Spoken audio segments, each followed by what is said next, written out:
So we are currently only a few episodes into Power Rangers Dino Fury, and so far, I mean, it's alright. Nothing too special about it, but episode 4 in particular is something I wanted to talk about because it's the introduction of the Black and the Green Ranger. Now, first of all, first female Green Ranger, that's cool.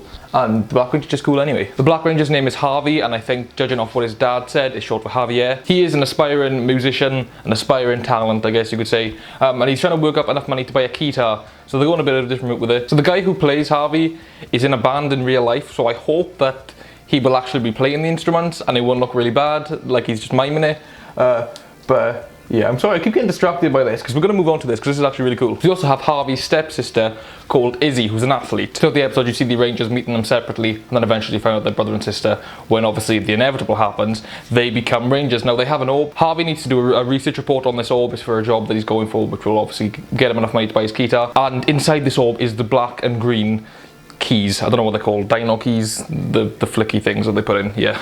But the main bad guy, I forget his name, he's after the orb. He's saying he'll give me infinite power, and Javi's like, no, I'm not having that, you're not having that power. Smashes the orb and they're lying there with black and green coins. Now, in true Power Ranger fashion, Javi and Izzy pick them up and, you know, they start glowing. And Javi and Izzy become Power Rangers now. Morphing grid, you know, game recognizes game, gives Izzy a skirt, which I don't know why they did that automatically since they haven't done that a lot down the years, but they gave Izzy a skirt.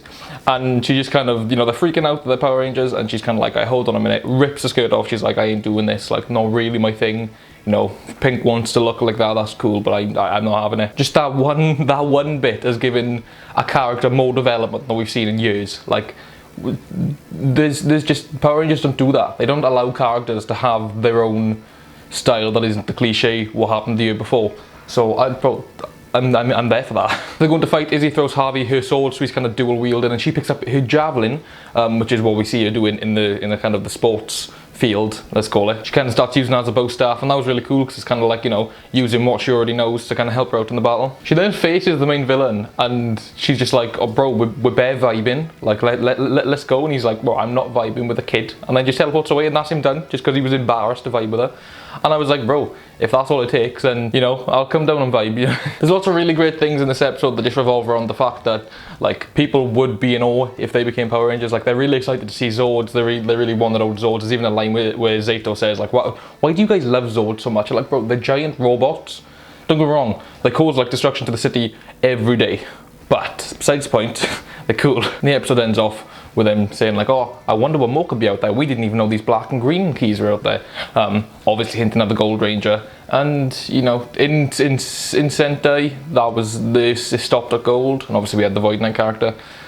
Whether has brought aside to introduce the Lone Ranger, I'm not sure, I doubt it. But, you know, we've had American exclusive Rangers before, so I wouldn't be surprised. Now, Javi and Izzy are played by Chance Perez and Tessa Rayo. They are, without a doubt, the best actors in this series so far. I don't mind what the other guys are doing, but it seems very kind of, not necessarily stale, but very cliche Power Ranger actor. Like, it's never been too great. But Tessa and Chance definitely stepped it up. And, you know, they've set the bar a lot higher for whoever the Gold Ranger is, for him to be better than that. And if he's not, even if he's on par, I don't mind because, you know, they were good actors. As of I'm recording this, only 4 episodes are out, but I believe as this is uploaded, episode 5 is out today, so I'm excited to see that. And I'm excited to see Javi and Izzy actually morph for the first time by, you know, doing the rotatey thing.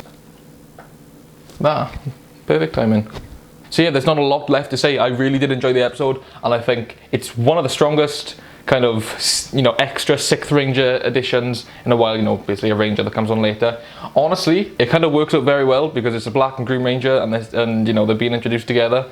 And I don't think we've seen an entrance like that since RPM. So, you know, whoever's behind all of this, they really like doing things the RPM style. And I'm here, like, listen, I don't mind. I wouldn't say this is done better than RPM because you can't, you know, you can't get past Ziggy, but, you know, I digress. But yeah, that's about it. What do you guys think of the episode? What do you guys think of the new Rangers? Let me know in the comments down below. Thank you guys so much for watching. We upload videos every Wednesday and Saturday at 6:30 PM British time, whether that's GMT or BST, whatever. Whenever it changes, it's still 6:30 PM. Thank you guys, and I will see you all very soon. Goodbye.